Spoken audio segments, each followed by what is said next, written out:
Cantarmos e abençoar a vida da igreja, amém?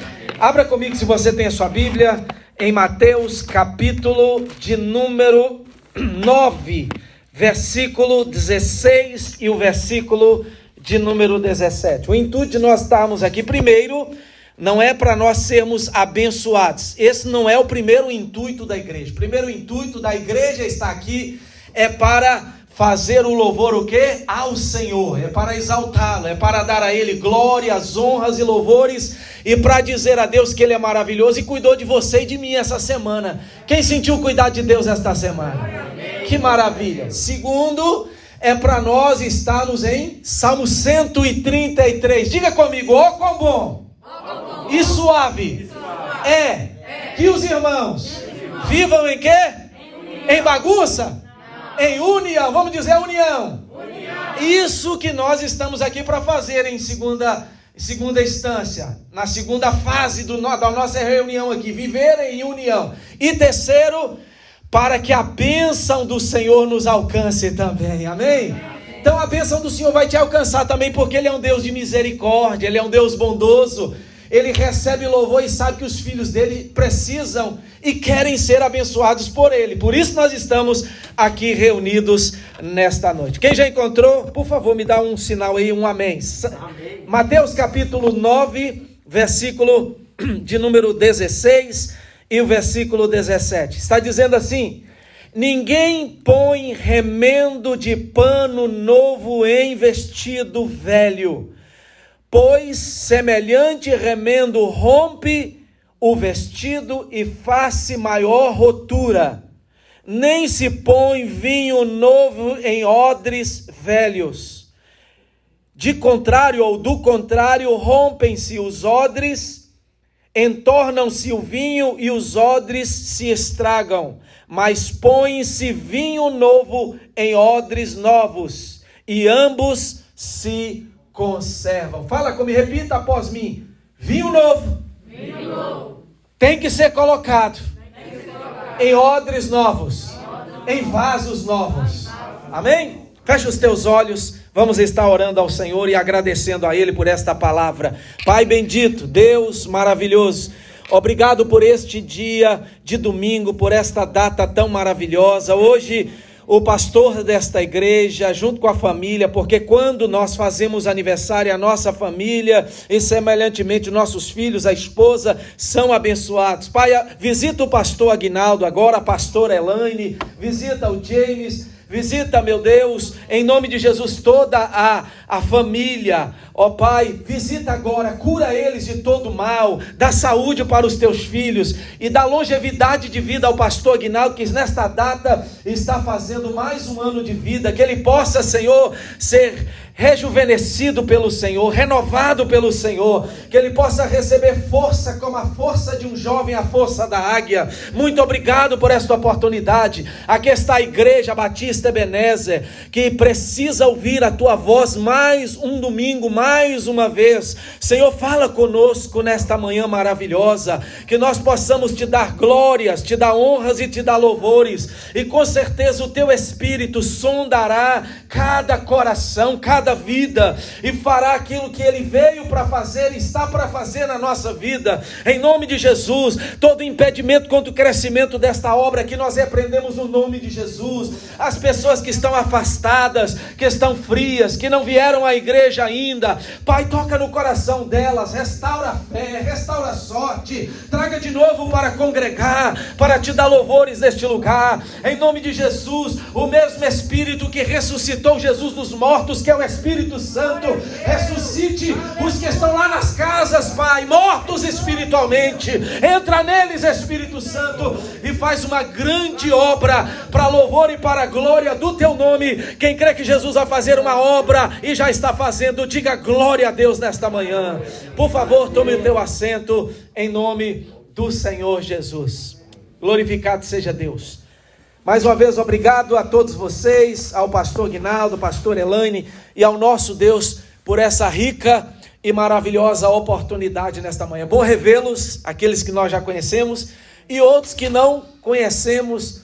É bom conhecer vocês. Que Deus abençoe toda a amada e querida igreja no nome do nosso Senhor e Salvador Jesus Cristo. Queridos, a palavra do Senhor nesta manhã, ela é uma palavra que nos traz uma curiosidade maravilhosa, porque aqui, esta passagem, se você prestou atenção na leitura da palavra de Deus, você vai perceber que Jesus, ele mais uma vez está falando ao povo, falando aos seus ouvintes por intermédio de uma parábola ou das parábolas. Parábolas, se você não sabe, são histórias do cotidiano que pegam como exemplo, pega a maneira das pessoas procederem, pega as coisas materiais, pega uma pedra, uma árvore, um rio.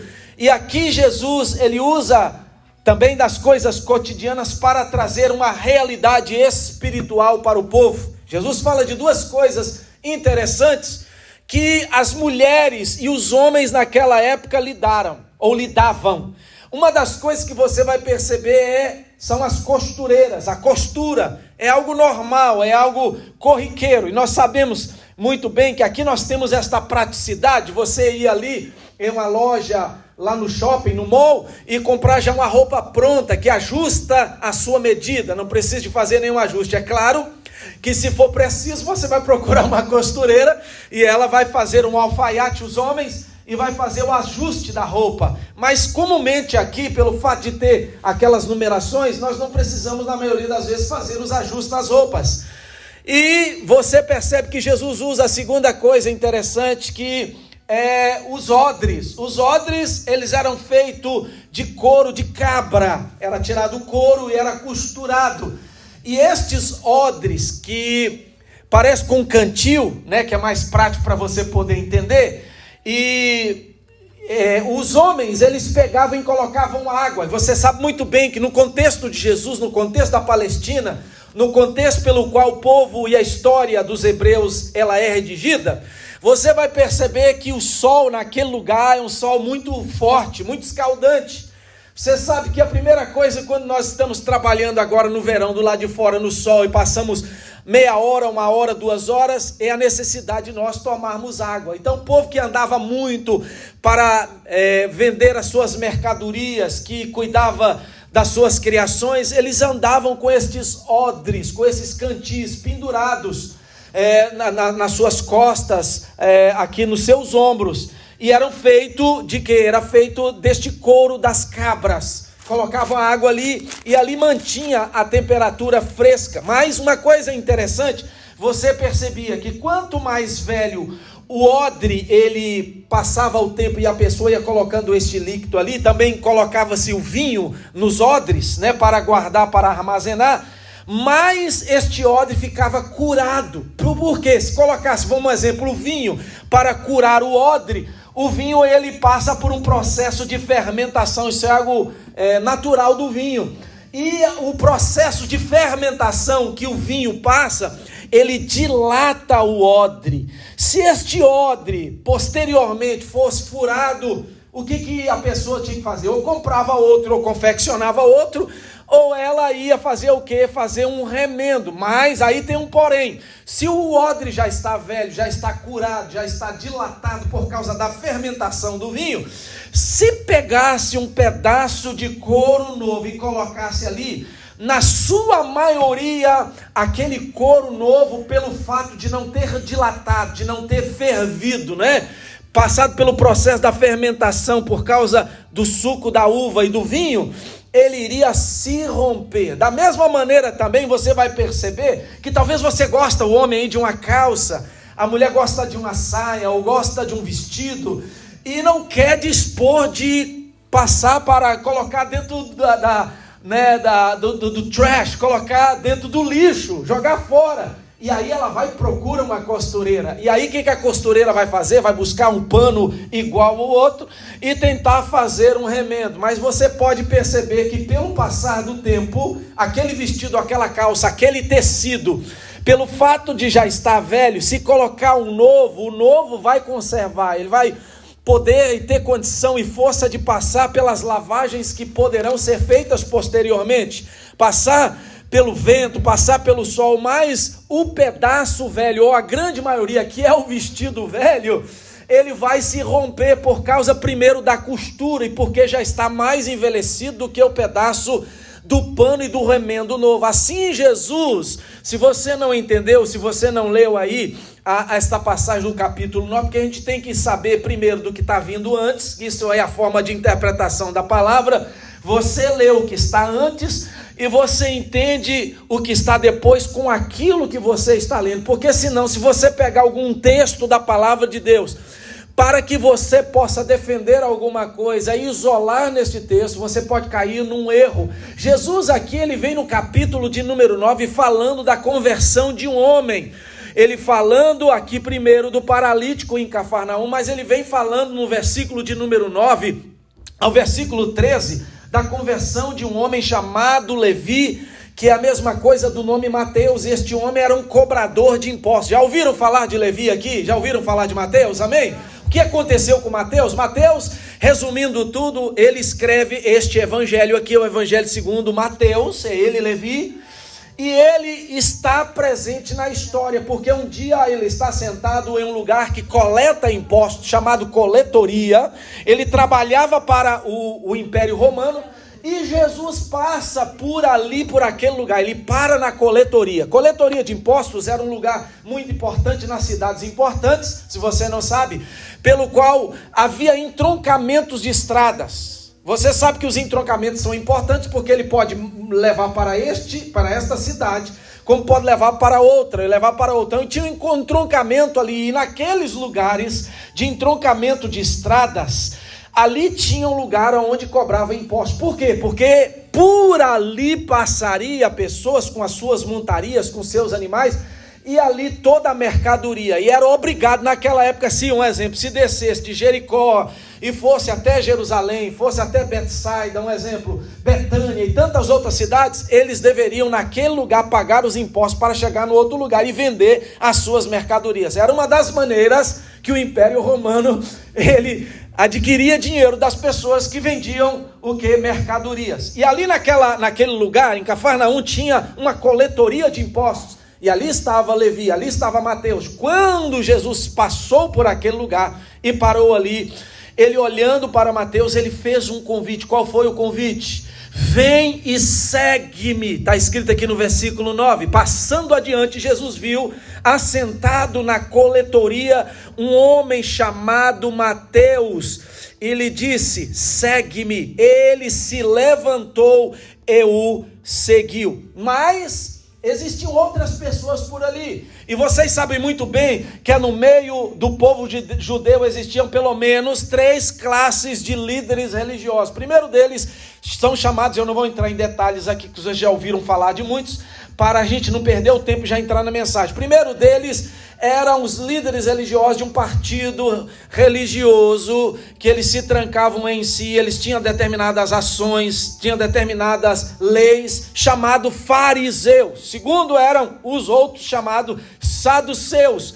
E por último, eram os chamados doutores da lei. O mesmo nome já está falando, eles eram examinadores da lei, eles ficavam dia e noite examinando a lei do Senhor.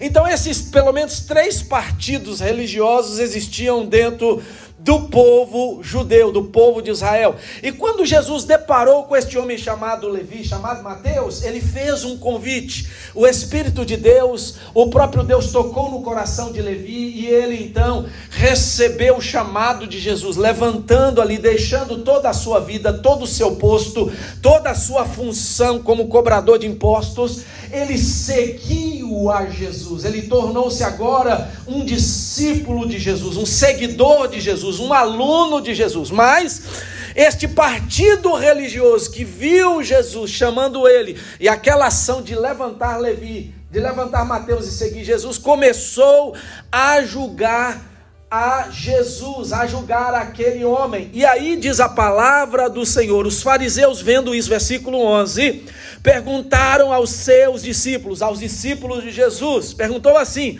por que come o vosso mestre com os cobradores de impostos e pecadores? Porque quando Levi levantou, Levi chamou Jesus para comer na casa dele. Naquela noite chegaram muitos outros cobradores de impostos. Você acha que Jesus ia perder a oportunidade, irmãos, de assentar com Levi na sua casa, um homem tão influente, e pregar a palavra para outros do mesmo nível religioso, do mesmo nível social, do mesmo nível governamental? É claro que não. Jesus assentou ali, eles julgaram a Jesus e os seus discípulos, porque Jesus estava comendo no meio de cobradores de impostos, que para os judeus eles ridicularizavam, porque eles tinham na sua mente, pelas ações que os cobradores de impostos faziam, que eram o quê? A maioria deles, se eu posso dizer assim, julgar 99,9%, eles cobravam os impostos, exerciam as suas funções, mas eles, roubavam. Eles tornavam-se ricos porque eles defraudavam a lei. Se você for para um homem lá chamado Zaqueu, que tinha essa mesma posição, você vai perceber quando ele converte, que ele falou: Senhor, se eu defraudei alguém, ninguém vai falar isso, irmão, se não está fazendo errado. Se eu defraudei alguém, eu vou restituir o quê? Quadruplicado, eu vou dar o bem aos pobres, vou restituir quantas vezes? 4 vezes mais daquilo que eu defraudei. Então você percebe que estes homens, eles tinham a facilidade, eles tinham algo mal dentro do seu coração de roubar também na coletoria de impostos, e eles se tornavam cada vez mais ricos de uma maneira ilícita. E Jesus sentou ali, e os fariseus vieram e fizeram o quê? E começaram a julgar a Jesus, falando: olha para os discípulos, olha, o seu mestre está aí sentado, né? Mateus agora é seguidor dele, mas o teu mestre está comendo com cobradores de impostos, com os cães, com os roubadores e com os pecadores. Jesus, então, ouvindo isso, olha o que sua Bíblia está dizendo a minha, versículo 12. O que Jesus então fez? Não necessitam de médico os sãos, mas sim quem? Você está bem, você vai procurar médico? Quem é que vai procurar médico quando está bem? É claro que não, claro que você vai fazer o seu check-up, mas vai procurar médico quem não está bem, quando já está com algum sintoma. Jesus está dizendo: olha, quem está são, quem está com a saúde boa, não vai procurar médico, mas quem está doente é que precisa dos médicos. 13. Ide, porém, aprendei o que significa misericórdia quero e não sacrifícios, pois eu não vim chamar os justos, mas sim pecadores ao arrependimento. Jesus usa aqui também outra questão corriqueira, que é os médicos. Ele fala: olha, a pessoa que está doente fisicamente vai procurar o médico, mas quem está doente, não está doente, não procura médico, mas quem está doente espiritual precisa procurar cura espiritual. Aí Jesus falou: olha, misericórdia para estas vidas, e para este homem, para esses que estão assentados aqui, convidados de Levi, precisam ser demonstrado a eles, e não sacrifício. O que Jesus está dizendo? É que os líderes religiosos naquela época, queridos, e nós já vamos entrar na mensagem, eles conheciam de ponta a ponta a lei do Senhor, a lei que Deus revelou para Moisés. Eles conheciam as leis cerimoniais, conheciam o decálogo, que eram os 10 mandamentos. Eles conheciam tudo, as leis morais, as leis civis, o que deveria fazer o Senhor pelo seu servo e vice-versa, quando alguém adulterava, quando alguém roubava, quando alguém ia fazer um negócio e não dava certo. Eles sabiam de toda a lei social, de toda a lei moral, de toda a lei cerimonial, de toda a lei espiritual.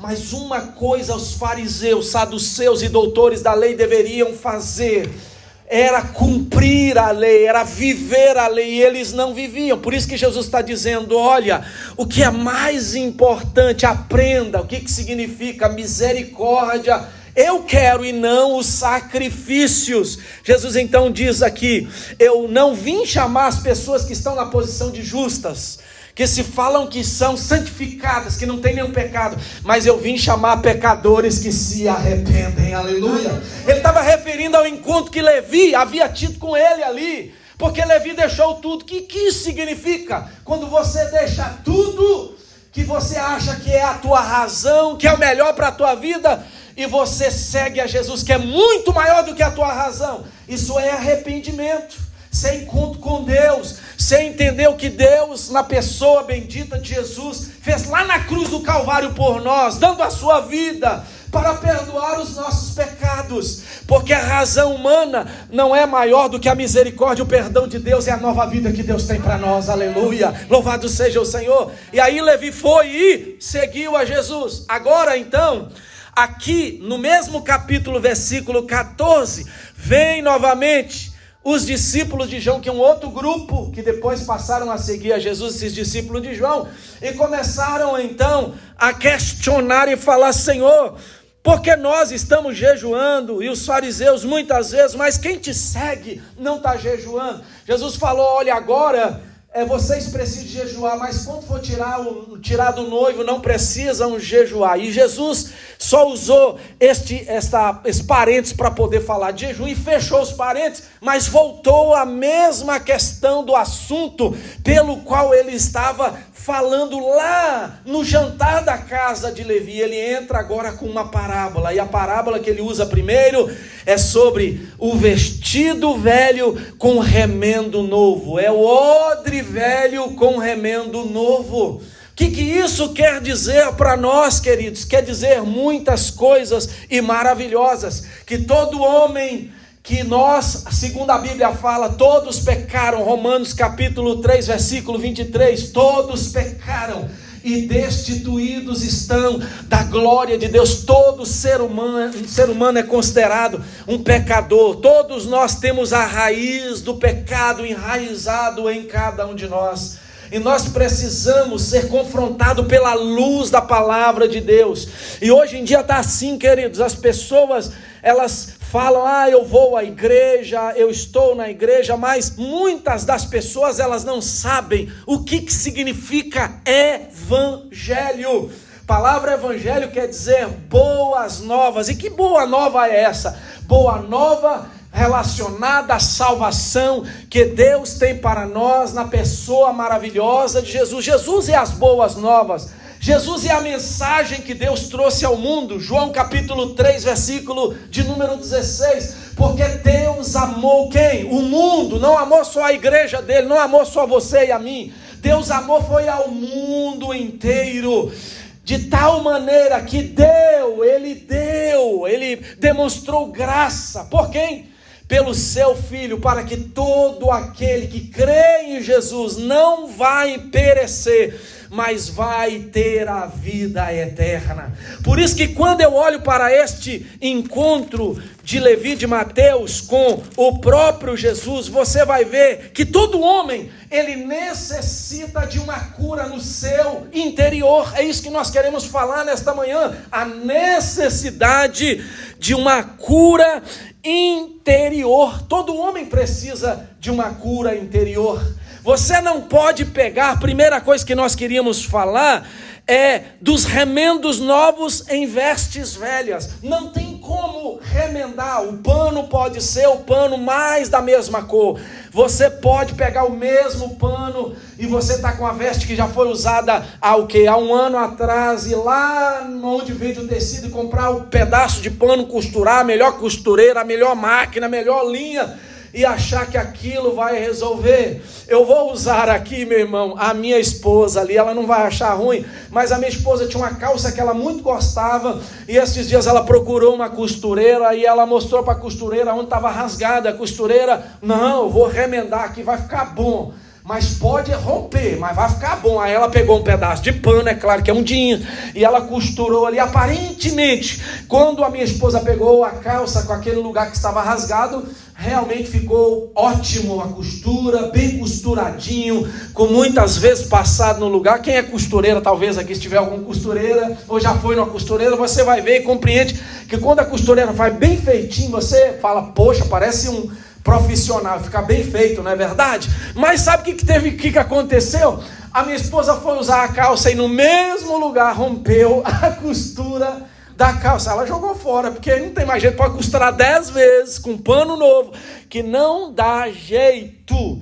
O que eu quero dizer com tudo isso, querido? Eu quero dizer que não adianta nós tentarmos colocar band-aids espirituais em lugares da nossa vida, porque a vida do ser humano ela é predominantemente marcada pelo pecado, e acharmos, vamos dar um exemplo aqui, que você mentiu e é perdoado, e fala que não vai mentir mais, e daqui a pouco você está de novo praticando a mesma coisa. Não adianta nós pegarmos remendos novos e tentar colocar panos velhos. Por quê? Porque nós continuaremos remendando vestes que são velhas. Não adianta você falar, vou pegar agora, uma viscose, uma seda, vou pegar um pedaço de um pano que é o jeans, né, que eu creio que é o pano mais forte, que a gente sente que é mais grosso, eu vou costurar com jeans agora, vou pegar uma linha de nylon. Não adianta, querido, porque as vestes velhas, elas não podem ser colocadas pedaços novos, porque vai romper, não tem condição de continuar. Isso nos mostra uma realidade espiritual. Panos velhos, remendos novos não pode ser colocado em vestes velhas. A Bíblia vai nos mostrar que o homem, ele é marcado por duas naturezas. A primeira natureza que nós somos marcados é a chamada velha natureza. E aí tem uma luta muito grande. Se você for para a palavra de Deus, lá no capítulo 7 aos Romanos, você vai ver Paulo falando, eu quero fazer uma coisa, o meu homem interior quer fazer, mas o meu homem exterior, ele, aumenta um pouquinho para mim, por favor, o meu homem exterior, ele não quer fazer, o meu homem interior tenta adorar a Deus, louvar a Deus, mas o meu homem exterior, ele não quer louvar a Deus. Por quê? Porque o velho homem, que é o homem marcado pelas ações, chamada obras da carne, ele tenta lutar contra o novo homem. São as duas naturezas que lutam constantemente na vida do homem. O velho homem lutando contra o novo homem. Por isso que eu estou em primeiro lugar dizendo que o homem, o tema, ele tem uma necessidade de ser curado interior. Porque o velho homem, ele não pode prevalecer. Quem é o velho homem? O homem marcado pela sua velha natureza. O velho homem, ele é marcado pelo pecado, né? O pecado tornou-se uma raiz neste velho homem. Mas já o novo homem, preste atenção, ele é marcado pelo Espírito de Deus. O velho homem, ele é marcado pelo chamado obras da carne. Gálatas capítulo de número 5 vai falar sobre isso. Gálatas vai falar que as obras da carne, elas são inconfundíveis, e coisas semelhantes a estas, Paulo mesmo está dizendo, da qual eu vos advirto, que quem pratica, tem coisa. Quando você vê as pessoas praticando certas coisas, você não sabe nem dar nome, você não sabe nem falar se é adultério, você não sabe nem falar se é mentira, você não sabe nem falar se foi um ódio. Por quê? Porque são coisas tão absurdas, carnais, diabólicas, do velho homem, que você não sabe denominar. E Paulo está dizendo, e coisas semelhantes à mentira, semelhante ao adultério, semelhante à fornicação, semelhante ao roubo, semelhante a você matar alguém, coisas que parecem ser isso, mas são coisas sem nome.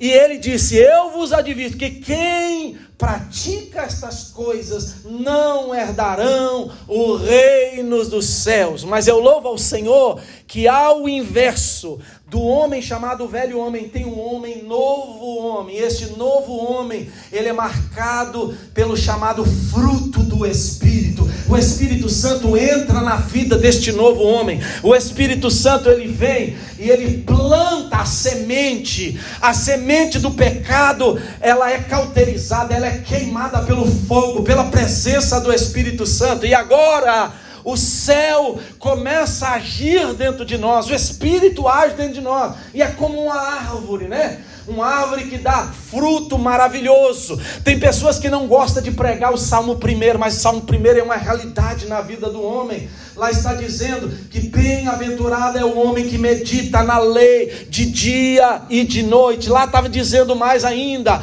que o homem que prospera, que o homem que não assenta na roda dos escarnecedores, não anda segundo o conselho dos ímpios, ele é como quem? O homem que louva a Deus, que é nascido de novo. O que ele é lá que está dizendo no Salmo 1? Ele é como uma árvore plantada junto aos ribeiros. Irmãos, a árvore plantada junto a um ribeiro de água, ela é privilegiada. Por quê? Porque pode vir calor, pode vir neve, pode vir frio. Ali está o que? Ali está a gasolina, ali está a seiva, que é na água, ali está o alimento dela. Pode vir qualquer momento ruim, se ela está plantada junto ao ribeiro de águas, ela vai dar os seus frutos, ela vai passar as dificuldades, mas ela vai permanecer de pé. E diz a palavra, e tudo que este homem que tem a palavra de Deus, que é nascido de novo, que é árvore plantada junto ao ribeiro de águas, tudo que este homem fizer, essa mulher fizer, vai prosperar para a glória de Deus. Quem é esse, queridos? Este é o novo homem. Este é o homem nascido de novo. Por isso eu vou para a palavra de Deus aqui para te mostrar uma realidade. Paulo fala sobre isso. Ele confronta o povo de Colossos sobre esta realidade. Paulo escreve aos Colossenses, capítulo de número 3, aleluia, a partir do versículo 1, ele vai escrever uma coisa interessantíssima para nós. Ele vai dizer o seguinte: portanto, se fostes ressuscitados com Cristo, buscai as coisas que são de cima, onde Cristo está sentado à destra de Deus.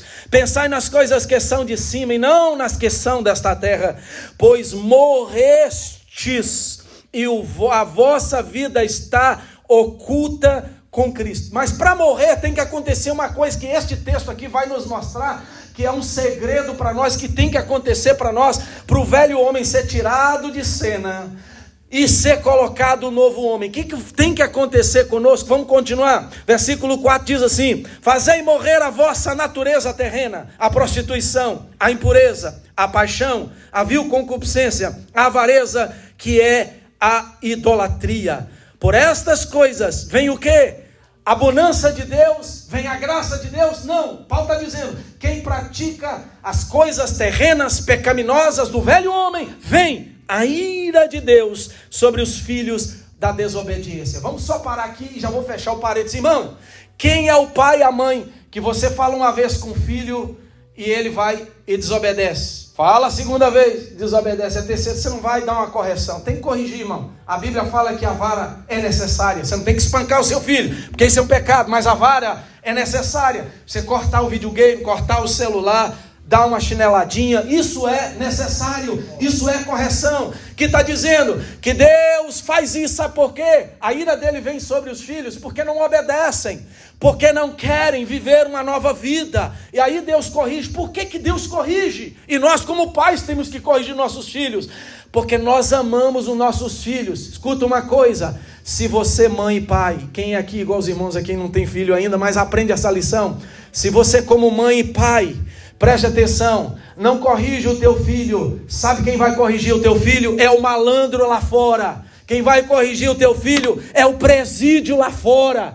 Quem vai corrigir o teu filho é a corte lá fora, que não vai ter piedade, porque errou, tem que pagar. É ou não é verdade? Estou falando uma mentira aqui? Estou falando uma verdade. Mas Deus, porque nos ama, Ele nos deixou a sua palavra, o seu poder, a experiência que precisamos ter com Ele, para que nós possamos ser transformados por Ele e vivamos segundo a vontade dEle para a nossa vida, que é maravilhosa. Vamos continuar aqui. Está dizendo a palavra: nelas também, em outro tempo andaste. Está falando o quê? Da vida terrena, da natureza terrena. Quanto a vossa vida era dominada por estas ações, pelo pecado que gera prostituição, que gera roubo, que gera mentira, que gera falsidade e tanta coisa. 8, agora é o que eu gostaria de falar. Paulo diz assim: agora, porém, despojai-vos também de tudo. De quê? Da ira, da cólera, da malícia, da maledicência, das palavras torpes da vossa boca.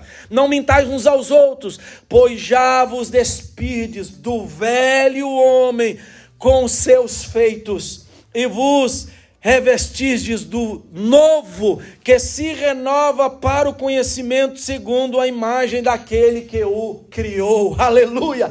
O que Paulo está resumindo no original? Preste atenção, eu fui pesquisar no original a palavra despojar. A palavra que é citada aqui, despir, sabe o que é? É você arrancar totalmente aquela roupa que você está vestindo, tirar ela toda. Talvez igual eu estou aqui, talvez eu vou falar assim, ó, a minha calça não está boa não, vou tirar a calça, mas vou ficar com o sapato, vou tirar aqui o blazer, vou tirar a camisa, vou tirar a roupa íntima, vou tirar tudo, de menos eu vou tirar o sapato. Não é isso que o texto está falando. Quando fala despir, quando fala revestir aqui, é arrancar toda, 100% a velha vida, a velha roupa. E agora, quem vai dar uma nova roupa para você? É Cristo. É o Senhor que vai pegar e colocar uma nova roupa em você, total a roupa da cabeça ao pé. Jesus vai te dar uma nova roupa. É isso que o texto está dizendo. Você pode levantar a tua mão e agradecê-lo e glorificá-lo e exaltar, porque Ele tem poder de fazer isso. Ele morreu para fazer isso na nossa vida. Olha o 10, volta a dizer: e vos revestistes do novo, que se renova para o conhecimento segundo a imagem daquele que o criou. Então, quando você lê esse texto de novo aqui, irmãos, falando que nós já ressuscitamos, o velho homem morreu, nós ressuscitamos porque Cristo, pelo seu Espírito, nos ressuscitou. Ele, quando você lê o texto, você tem que lembrar, despia isso, arrancar tudo. Não pode, vamos supor, eu não vou mentir, mas você vai roubar. Não. Você tem que pedir ao Senhor para arrancar toda a velha roupa, todos os maus hábitos, toda a raiz do pecado, porque o pecado é uma raiz da nossa vida, e colocar novos hábitos em você, colocar uma nova mentalidade em você. Por isso que eu disse para vocês aqui, o tema da mensagem é que nós temos a necessidade, ela é grande, de cura interior. A palavra de Deus, escuta bem, está escrita em Apocalipse assim, 7, 13 e 14. Perguntaram, então um dos anciãos me perguntou: estes que estão vestidos de branco, quem são eles e de onde vieram? Eu respondi, Senhor, tu sabes, porque realmente Deus sabe. Ele sabe de todas as coisas. E aí então disse-me ele: estes são os que vieram da grande tribulação e que lavaram as suas vestes no sangue do Cordeiro. Aleluia. Só o sangue de Jesus, irmão, tem poder de te dar uma nova roupa, de lavar a tua roupa, de não ficar nenhuma mancha. Por isso que a primeira definição, primeira coisa que nós estamos trabalhando aqui, nós precisamos de cura interior. Por quê? Porque não tem como nós continuarmos com a velha roupa e tentar colocar remendo, tentar colocar band-aid. Não tem esse negócio de band-aid não, meu irmão. Não tem esse negócio de remendo. Você tem que pedir ao Senhor: Deus, se este buraco está atrapalhando, se este problema do pecado está atrapalhando a minha vida, Senhor, faz o seguinte, meu Deus, lava a minha vida com o sangue do Cordeiro, me dá uma nova veste, porque lá no céu não vai entrar ninguém remendado. Lá no céu não tem remendo na tua veste, meu irmão. Lá quando você chegar na porta, a tua senha é veste branca, roupa branca, porque foi lavada pelo sangue do Cordeiro. Exaltado seja o Senhor. É isso que o apóstolo está dizendo aqui. Olha, vocês já morreram e agora quem está vivendo é um novo homem. Por isso que nós temos, querido, escuta isso e guarda para você. Todo dia o velho homem tem que ser morto, tem que ser crucificado. Porque quem tem que levantar para trabalhar, quem tem que continuar vivendo no dia a dia, quem tem que conviver não só dentro da igreja, mas lá fora, é o novo homem que Jesus lavou e deu novas vestes. E eu declaro nesta manhã que o Espírito Santo vai te levar a experiências, e você não vai viver com roupa remendada mais, mas você vai viver com uma nova veste, porque Jesus pelo seu sangue lavou as tuas vestes. O Espírito trabalhou em você, e você vai viver segundo o que Cristo viveu nesta terra, em novidade de vida, como uma nova criatura. Quem crê nisso? Amém? Aleluia, aleluia, aleluia. Estes, preste atenção, para passar pela grande tribulação e para chegar diante do Senhor com vestes brancas, eles passaram por um processo, chamado processo de quê? Transformação. Processo de serem novas criaturas, é uma nova vida, é uma nova vida, uma nova criação, uma nova vida criada em Cristo Jesus. Capítulo 3 de João, vocês conhecem muito bem, já foi pregado aqui muitas vezes, eu já preguei esse texto muitas vezes. Capítulo 3 de João, nós amamos o versículo 16, que fala que Deus amou o mundo de tal maneira. Mas antes, para que João falasse deste amor tão grande. Um homem encontrou com Jesus, e o nome dele era doutor da lei Nicodemos. Conhece Nicodemos? Todos aqui já ouviram falar de Nicodemos. Diz que de noite, e muitos falam, alguns estudiosos falam, que à noite Nicodemos foi ter com Jesus, porque ele tinha vergonha, por ser um doutor da lei, um homem da alta patente, né, no doutorado, na sabedoria, ir ter com Jesus. Então ele foi nas escondidas ter com Jesus. Lá, quando chegou, Jesus o confrontou. E o que Jesus o confrontou? Jesus disse assim: é necessário fazer o que, Nicodemos? Nascer de novo. Aí Nicodemo deu um parafuso na cabeça, esse negócio de nascer de novo. Senhor, tem que voltar lá dentro do ventre da minha mãe, e depois minha mãe me ter de novo. Aí Jesus, em uma dos versículos ali, ele fala assim: olha, Nicodemo, se eu falei para você de coisas naturais, de coisas terrenas e humanas, imagina que se eu abrir todo o leque das coisas espirituais, aí que você não vai entender mesmo, você vai ficar doido, você vai ficar louco. Mas Jesus disse assim: necessário é nascer da água e é nascer do Espírito. Jesus estava, eu vou parafrasear para vocês poderem entender, você vai entender desta maneira simples de explicar a vocês. Jesus está dizendo assim: olha, Nicodemos, não adianta toda essa tua sabedoria, se essa sabedoria não trouxe cura para o seu interior, se essa sabedoria não trouxe transformação para a sua vida, se essa sabedoria não confrontou você das maneiras erradas, da maneira de pensar e de agir errada que você está vivendo, não adianta nada. Necessário é que haja um novo nascimento, que haja uma cura da lavagem da água, do poder espiritual, do reino que vem do alto para baixo e entra na sua vida. Necessário é nascer da água e é nascer do Espírito, aleluia. Nicodemos não entendeu, por quê? Porque em Nicodemos não havia tido um novo nascimento. Mas você pode entender, irmão, porque quando Jesus entra na nossa vida, o Espírito Santo entra na nossa vida, ele aplica a palavra dentro de nós, e diz que a palavra é o poder de Deus para a salvação, transformação de todo aquele que nele crê, aleluia.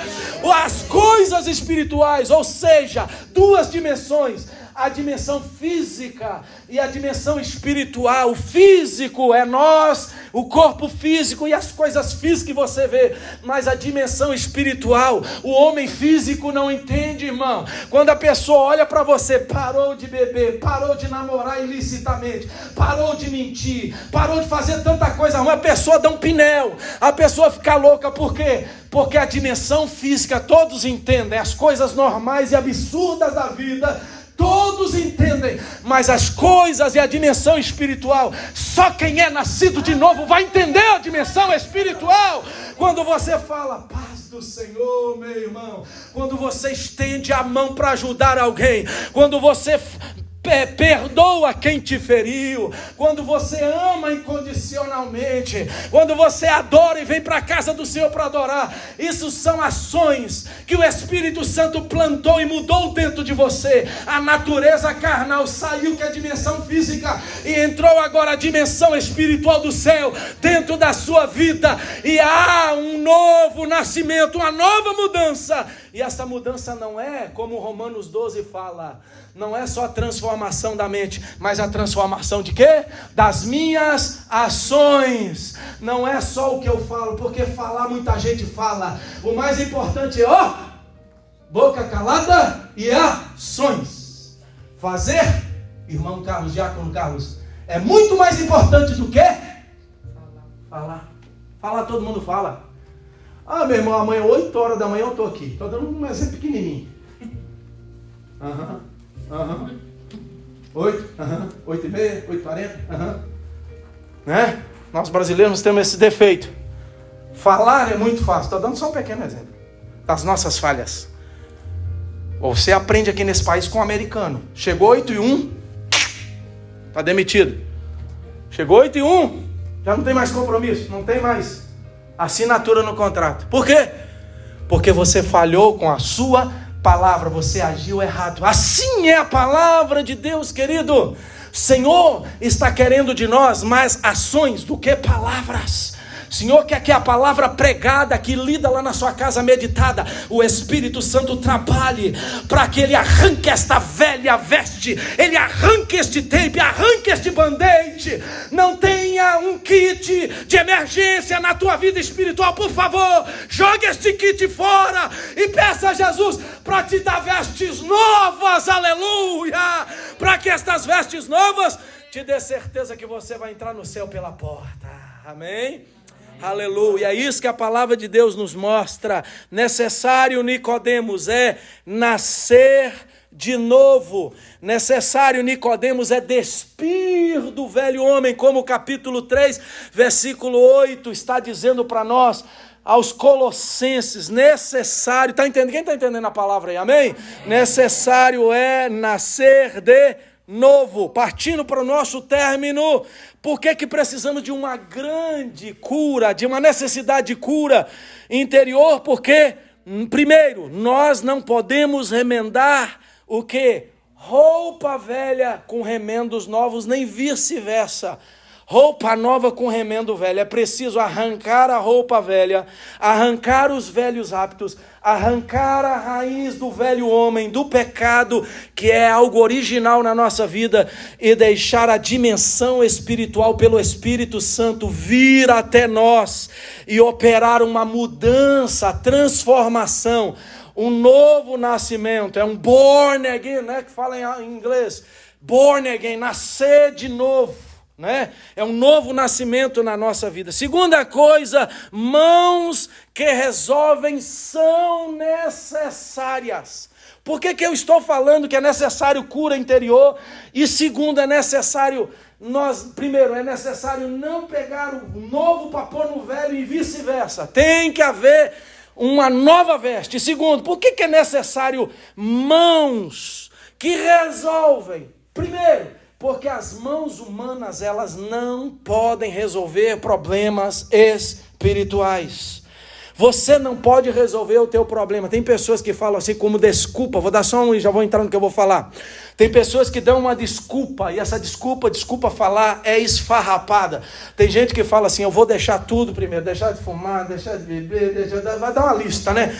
Deixar de fazer tudo, depois eu vou para a igreja. Jesus não está falando que quando ele encontrou com as pessoas nos caminhos pelo qual no seu ministério ele andou, as pessoas, elas deixaram tudo lá na sua casa, seus maus hábitos, seus pecados, e elas vieram para Jesus santas, com a auréola na cabeça. Não, elas vieram todas machucadas, todas problemáticas, todas com feridas interiores, com maus hábitos. Pessoas vieram roubando, vieram adulterando, vieram mentindo, vieram matando. E o que aconteceu? Quando encontraram com Jesus, que é o transformador, que tem poder em suas mãos, foram tocadas pelas palavras e pelas suas mãos, e elas foram totalmente restauradas. Não é isso que aconteceu? Então não tem desculpinha de nós falarmos, eu vou por mim mesmo, pela minha força humana, pela minha mão humana, deixar este mau hábito, esse pecado. Não tem jeito. Nós precisamos da mão certa, que vem e cura a nossa vida. Escuta bem, 1 aos Tessalonicenses 5:23 fala isso. Escuta, o mesmo Deus de paz vos santifique completamente, e todo o vosso espírito, alma e corpo sejam plenamente conservados, irrepreensíveis para a vinda do nosso Senhor Jesus. Prestou atenção no texto? Não está mostrando que a mudança do homem, que a santificação no homem, ela começa pela carne, pelo exterior e chega lá dentro. Mas não, a mudança na vida de um ser humano, ela primeiro precisa começar de dentro para fora. Olha o que o texto está falando. Quem que vai ser santificado primeiro? Espírito, depois vai passar pela alma e depois vai chegar onde? No corpo. Então a mudança no homem, ela começa de dentro para fora. Por isso que você vai para a palavra de Deus, você vai ver no capítulo de número 18, Jeremias falando justamente o que acontece. Quando Deus fala, Jeremias vem cá, e Deus o pegou e levou lá na casa de um homem simples, mas que ele é poderoso com as suas mãos. Levou na casa do oleiro, levou lá na olaria. Irmãos, eu não vou entrar nesse pormenor, já preguei uma palavra sobre isso, que nem todo barro é bom para fazer vaso, nem todo barro. Existem algumas qualidades, de muitas e centenas qualidades de barro, algumas só que tem condição de ser pego rústico e depois chegar ao produto final, que é o vaso. E aí, quando Deus chegou lá na casa do oleiro, o que estava acontecendo? Tinha uma roda rodando, o pé batendo no pedal, a roda rodando e um pedaço de barro em cima da roda. Daqui a pouco a mão molhada do oleiro começou a fazer a forma naquele barro, espremeu o barro, e aí formou-se um vaso. Aí talvez você pode pensar assim, talvez Jeremias pensou, poxa vida, agora acabou, né? Tá pronto o vaso, ele vai parar de rodar a roda, e vai estar tudo resolvido para ele passar pelo último processo, que é queimar dentro do forno. Não, sabe o que aconteceu? Deus mostrou para Jeremias que aquela mesma mão que ela então fez o vaso perfeito e bonito, ela desfez do vaso. E aí Deus perguntou, Jeremias, também eu não poderei fazer com vocês da mesma forma que o oleiro fez com o barro? Prestou atenção no texto? E eu acabei aqui falando a palavra que não é vaso, que fez com barro. É isso que Deus faz conosco, irmão. Deus não está atrás de vaso bonitinho, Deus não está atrás da tua vida já bem formada e você vir para Ele, não. Deus, Ele é especialista de pegar barro e fazer vaso, pegar o que está torto, sem forma, e fazer em algo formoso. Agora, você não pode esquecer de uma coisa, quando você vai lá para Gênesis, você vai ver uma coisa interessante, você não vai ver Deus pegando dos metais mais preciosos para fazer o homem, Ele pega do pedaço, Ele pega do pó da terra, que é o produto e a obra-prima de quê? Do vaso, do pó da terra, faz brotar de dentro da terra um sereno, e ali ele faz um boneco de quê? Do pó da terra, da argila da terra, ele faz o corpo do homem. Você nunca pode esquecer, meu irmão, que você é frágil, que você não é inquebrável, que você, por você mesmo, a sua mão não vai te transformar, que a sua força, é claro que você tem que fazer a tua parte humana, mas a transformação, que é algo sobrenatural,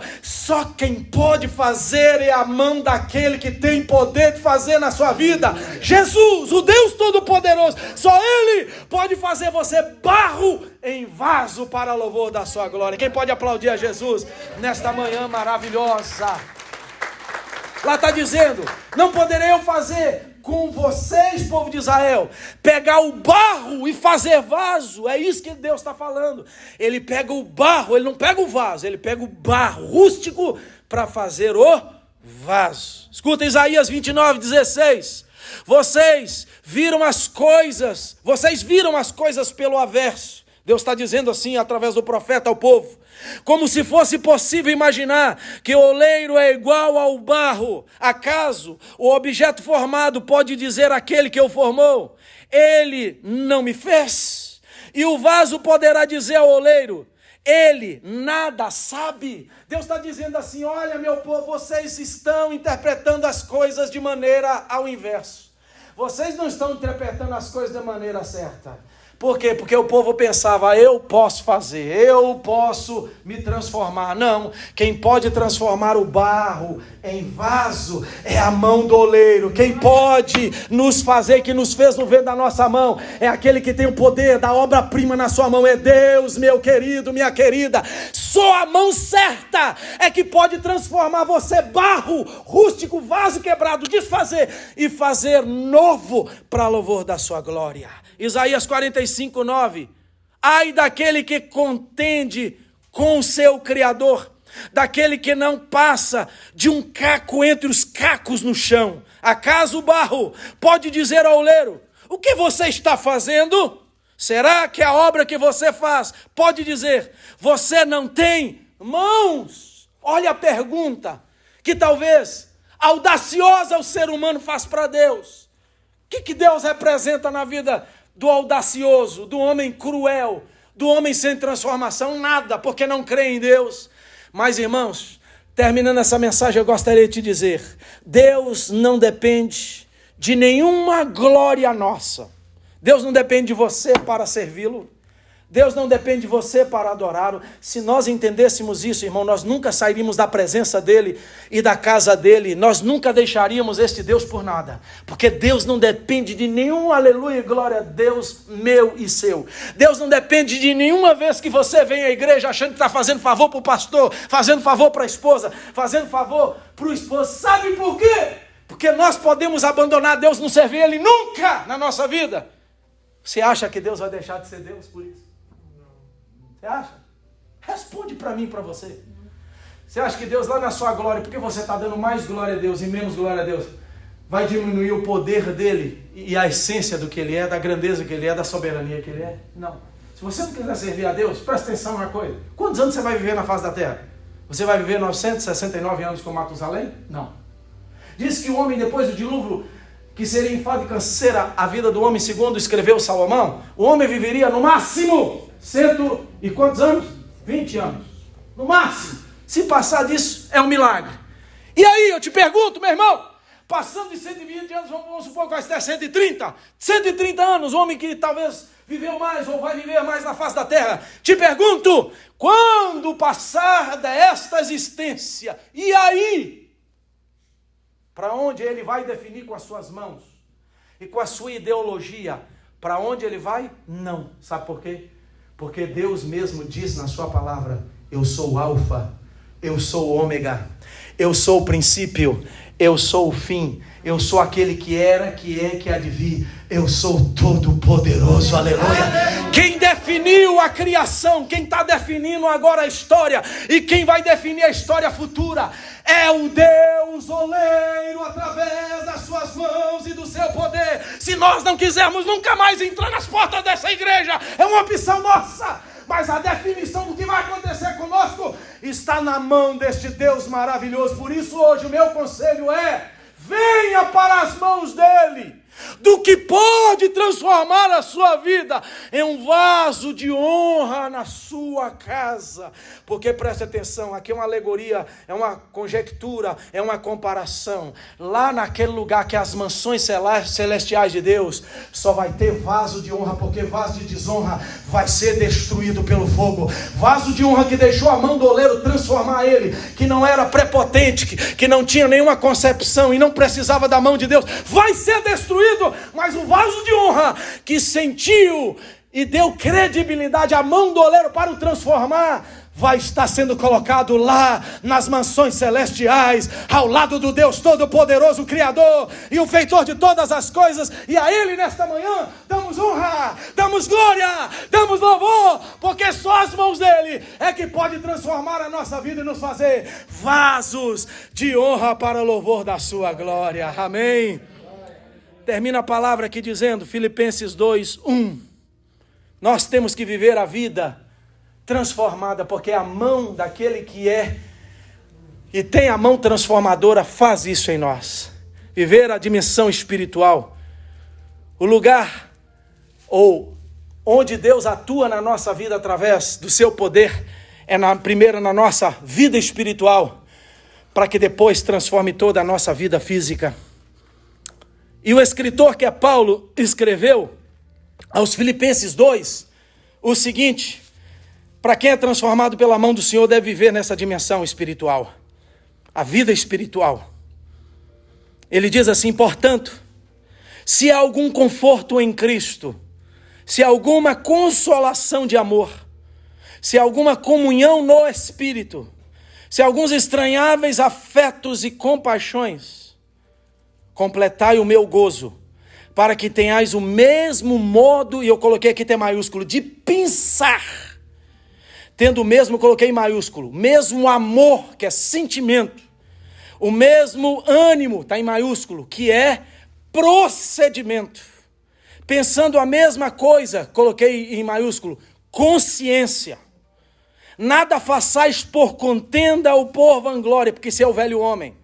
Mas o novo homem vai fazer segundo o quê? Mas por humildade, que é o quê? Igual a quem? Porque o capítulo aqui está falando de Cristo, da humildade de Cristo, que ele humilhou a si mesmo, tomando a forma de servo, sendo semelhante aos homens, mas Deus deu um nome para ele, que é acima de todo nome. Mas a atitude de Jesus, que é uma atitude espiritual, é uma atitude de humildade. Está dizendo, mas nada façais por contenda ou por vanglória, mas por humildade, ou seja, sendo igual a Jesus, vivendo espiritualmente igual a Jesus, tendo o mesmo caráter, a mesma atitude igual ou iguais a de Jesus. Cada um considere os outros superiores a si mesmo, de sorte que haja, o texto mesmo fala isso, em vós o mesmo sentimento que houve também em Cristo Jesus. Aleluia! Meu irmão, na verdade, guarda isso para você, se você não guardar nada da mensagem. Não é o Evangelho, não é a Bíblia que tem que se adaptar ao meu jeito, mas é você que tem que se adaptar ao jeito da Bíblia. Hoje em dia estão querendo que a Bíblia adapte ao nosso jeito, ao meu jeito, tem que ser assim. Se não for, sabia que tem pessoas por aí, existem obreiros por aí, existem igrejas por aí, que eles já dão uma recomendação para os pastores que vão pregar, falam, você não pode falar isso, não pode falar isso, não pode falar isso, não pode falar isso, porque a igreja não pode ouvir isso. A igreja não está preparada para ouvir isso, porque se você falar isso, o povo vai sumir da igreja. Irmãos, guarde isso. É você que tem que adaptar a Bíblia. Não é a Bíblia que tem que adaptar a você. Por isso que você tem que colocar a sua mão e ter a necessidade de colocar a sua vida nas mãos certas. E as mãos certas é a mão do oleiro, que vai lá dentro de você e mexe por dentro para fora. Ele vai curando de dentro para fora. E quando ele cura num todo. Toda a maneira de agir, de proceder é repercutida pela maneira de pensar, e quando você age, vai agir igual a Jesus. Nesta manhã eu quero fazer uma oração por você. Você que precisa, fica de pé, mais encontro com Jesus. Você que precisa ser transformado por Jesus, escuta uma coisa, esse negócio de band-aid espiritual, chega disso. Esse negócio de achar, eu vou dar um jeitinho, amanhã vai acontecer. Não, meu irmão, esta é a manhã de falar com Deus. Espírito Santo, arranca o velho homem, arranca a velha veste, me dá uma veste que Jesus tem para mim logo, põe uma nova veste, uma nova vida para mim. Eu quero ter um novo nascimento, eu quero nascer de novo, nascer da água, nascer do Espírito, nascer da obra do Espírito Santo, da fruto que é o fruto do Espírito Santo, bondade, amor, mansidão, domínio próprio, viver esses 9 frutos, 9 gomos e sabores de um fruto só que o Espírito Santo produz, com vários sabores na nossa vida, e pedir a Deus, retira essas obras da carne da minha vida, retira todo o mal, toda a ira, toda a cólera, toda a inveja, toda a vontade carnal, diabólica, sexual da minha vida, anormal da minha vida, retira, meu Deus, porque eu quero despir do velho homem e nascer do novo homem. Mas a última coisa é, irmão, vamos viver fisicamente, mas na dimensão espiritual, e quem pode produzir isto em nós é só a transformação da mão de Deus mexendo em nós. Olha, não é fácil, querido, não é fácil, preste atenção. Quem já passou por uma cirurgia, eu já passei pelo menos por 2 cirurgias no meu corpo, e a princípio há uma tensão antes, há um medo, há a dor da anestesia, há uma dor do pós-cirúrgico. Você sabe que não é fácil arrancar um dente, cortar uma parte, ir lá dentro dos seus órgãos, mexer com alguma coisa. Irmãos, a cirurgia não é fácil.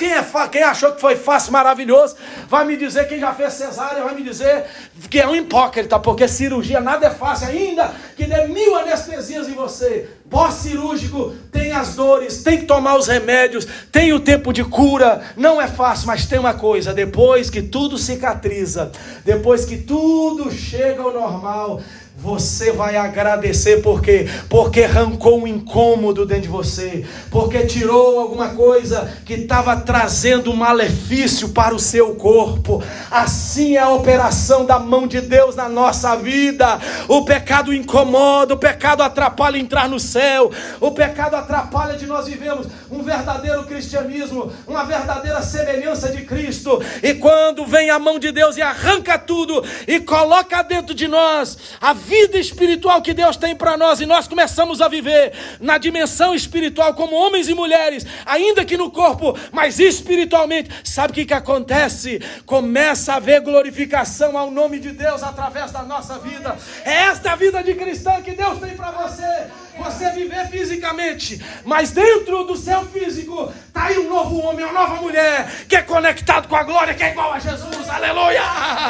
E é isso, escuta bem, que o mundo lá fora está precisando de ver e de sentir. O novo homem e a nova mulher, aleluia, que não são só espirituais dentro do culto, dentro da igreja, dentro das quatro paredes, mas que lá fora é homem e mulher transformado pela mão do oleiro, é um vaso de honra na mão do oleiro, é de barro, mas quem está dentro dele é a glória da excelência, é o poder, é a presença de Jesus. Levanta a sua mão, quem precisa disso nesta manhã, quem precisa de transformação, quem precisa de se levantar como homem e mulher espiritual, quem precisa ser uma bênção, quem precisa ser tocado, alabaxou. Esta é a manhã que o Espírito Santo vai fazer uma cirurgia aí dentro de você. Se alguma coisa está te atrapalhando, Ele vai passar o bisturi agora para cortar. Ele vai queimar com laser do poder da palavra dentro de você. Labarabacanta, abre a tua boca e vai falando com Deus. A tua intimidade, eu não preciso de ouvir. O defeito que te atrapalha, o pecado que te atrapalha, eu não quero ouvir, não tem interesse. Jesus quer ouvir, sabe por quê? Porque Ele escuta para perdoar e passar as tuas feridas, sarar as tuas dores. Vamos orar agora. Senhor nosso Deus, nosso Pai, eu sou o primeiro a começar aqui precisando. Entra nas partes da minha vida. Senhor, eu não quero remendo mais. Senhor, eu não quero band-aid mais. Eu não quero continuar com veste velha, colocar, Pai, pano novo, e nem tampouco odres velhos com remendo novo. Não, Deus, eu quero é veste nova na minha vida a cada dia. Novo homem, nova mulher, que se levante a imagem e semelhança de Jesus. Mas, Senhor, se tem algum vaso quebrado aqui nesta manhã, Deus, esta é a manhã de levar ela para a roda, pegar a tua mão poderosa, quebrar, levar a ser um barro rústico e fazer de novo. Deixa Deus te fazer de novo. Deixa Deus te fazer de novo nesta manhã. Deixa Deus te fazer de novo nesta manhã. Deixa Deus agora, aleluia, te fazer um vaso sem trinca, um vaso ainda que é de barro, mas um vaso, aleluia, aleluia, que é ajustado segundo a palavra dele. Não você que vai ajustar a palavra, mas é a palavra que vai fazer você novo, nova. Você vai se ajustar a palavra. Aleluia, labaraba canta lamahaya. Senhor, todo sentimento, todo desejo de Jesus, toda a vida de Jesus, segundo Filipenses 2, todo sentimento, todo procedimento, sendo humilde como Jesus, tudo que há de bom que Jesus demonstrou para nós, de espiritual na terra, põe dentro de nós, Jesus. Tu que habita em nós, Espírito de Deus, transforma a nossa vida, para que lá nas faculdades, lá nas high school, lá nas middle school, lá no trabalho, lá sendo house cleaner, pintor, carpinteiro, nós possamos andar como sal da terra, luz do mundo, e todos possam ver que nós somos igual ao nosso Mestre Jesus, ao nosso Senhor. Sabe por quê, meu Deus? Porque é o Senhor que nos transforma, é o Senhor que nos faz novos vasos, o Senhor que nos dá novas vestes, o Senhor que traz coisas maravilhosas e transformadoras para a nossa vida. Nesta manhã, alegre-se no Senhor, levanta a sua mão, porque o Espírito Santo está aqui trabalhando. Dia após dia, meu irmão, leia a palavra, coma a palavra, ore, busque ao Senhor, busque, porque quando Quanto mais, meu irmão, um homem espiritual é isso. Quanto mais ele chega perto de Jesus, quanto mais ele se aproxima de Deus, mais ele vai ser igual a Deus, mais ele vai ser igual a Jesus, mais o céu vai habitar dentro dele, mais as coisas espirituais vão habitar dentro dele. Mas quanto mais você abandona, não lê mais a palavra, não vem à casa do Senhor, não escuta a mensagem, não pratica, mais longe você vai ficando do Senhor. Desculpa falar aqui, usar essa expressão, você vai virando um bicho selvagem, não mais crê nas coisas do Senhor, tem prazer nas coisas do Senhor. Mas eu declaro, levanta a sua mão direita para o céu nesta manhã, eu declaro o Salmo 1 presente na sua vida. Bem-aventurado, feliz. A palavra bem-aventurado no original quer dizer próspero, feliz, satisfeito, realizado. Isso é o significado de bem-aventurado. Bem-aventurado, feliz, próspero, satisfeito, realizado é o homem que não anda segundo o conselho dos ímpios, nem se detém no caminho dos pecadores, nem se assenta na roda dos escarnecedores, mas ele tem prazer na lei do Senhor, e nela medita de dia e de noite. Aleluia. Vai ser árvore plantada junto a ribeiros. E lá embaixo está dizendo que o caminho dos ímpios ele vai perecer, mas o caminho dos justos vai ser marcado e conhecido pelo Senhor. Aleluia. O nosso caminho vai ser abençoado, marcado pelo Deus que nos transformou. Aleluia. Seja curado interior nesta manhã. Só o Espírito Santo pode te curar. Ter um encontro com Ele nesta manhã. Que Deus assim nos abençoe. Que Deus traga muito mais pessoas para serem curadas neste lugar. Eu declaro que dia após dia você buscará transformação, santificação. Nossa vida. Ele